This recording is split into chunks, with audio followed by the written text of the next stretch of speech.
Okay, it's time to build a gauge chart. Think carefully about what the gauge should show. Would it make sense to show total sales in a gauge? Not likely. Think about the fuel gauge in a car. There's a min, or empty, and a max, or full. What are the min and max of sales? If the needle on your fuel gauge is right in the middle, you know that you have a half a tank of gas. If your sales gauge was right in the middle, what would that mean? A better choice might be something like cost of goods sold as a percentage of sales.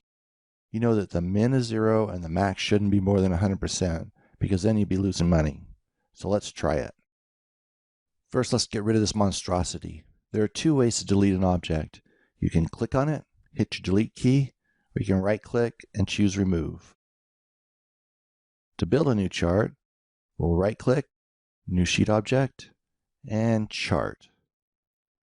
There in the middle you see icons for different chart types. The one we want for a gauge chart looks like a gauge, so we'll click it. Click Next. It first asks you if you want to add a dimension. Don't. Gauge charts don't have dimensions. Simply click Next. In the Edit Expression dialog, let's divide the sum of standard costs,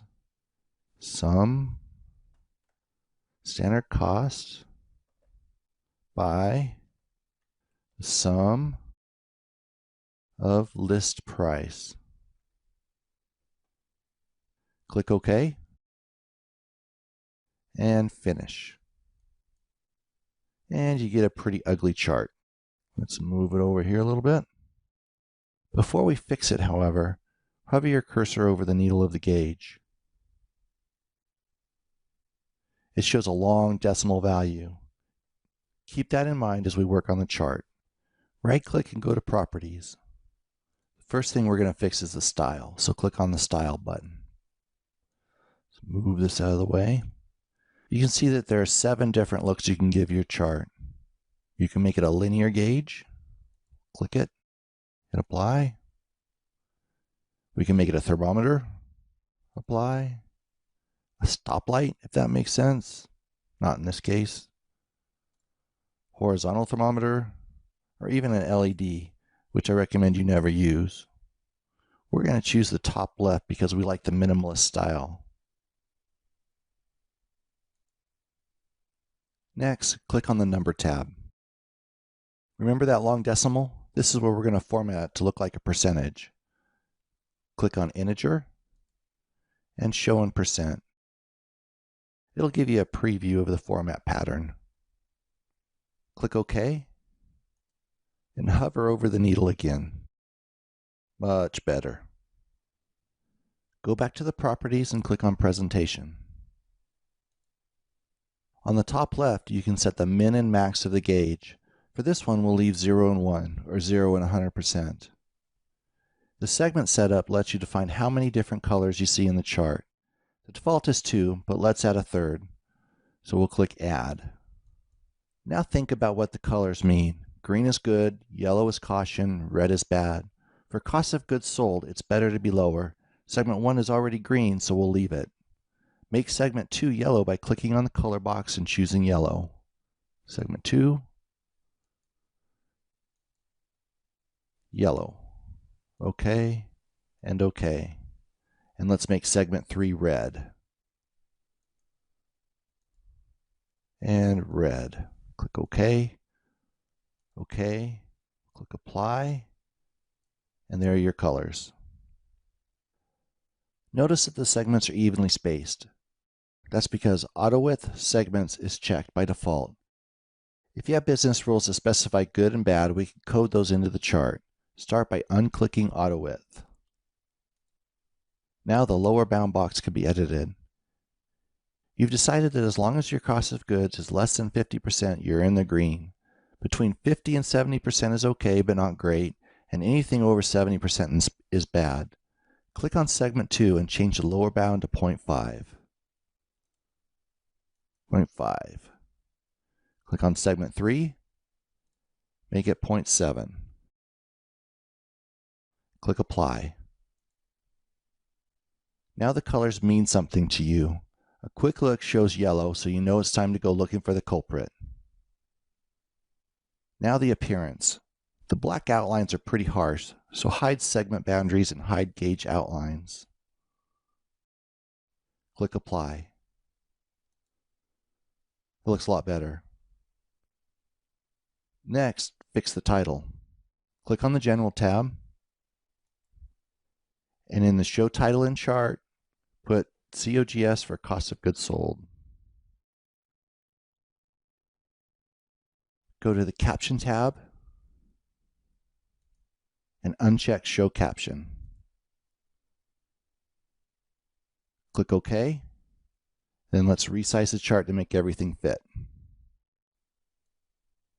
Since this is a quick look object, we don't want to have to hover over the needle to see what the actual value is. Go back to the Presentation tab of the Properties and click Add in the Text and Chart section. Text and Chart lets you display a virtual text object in your chart. It could be anything from a simple label to a complex expression. We want to display the value of our gauge. In the text, we'll open up the expression editor and we'll add the same expression that we added before. So we want sum, standard cost. Don't forget to put an equal sign. And we want divide by sum list price.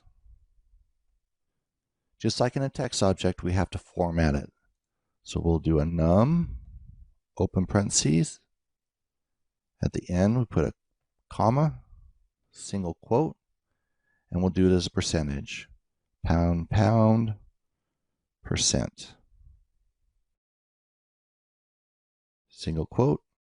We'll close it and click OK, OK, and OK. Just like adding an object with a menu or a button on the toolbar, QlikView puts it at the top left of the gauge. To move it, hold down Control-Shift, and you'll see the different parts of the chart surrounded by red boxes. You can now drag the text box to a more logical location. Let's put it right here in the middle. You can use the outline to actually center it in the space. That looks pretty centered. Let go of Control-Shift.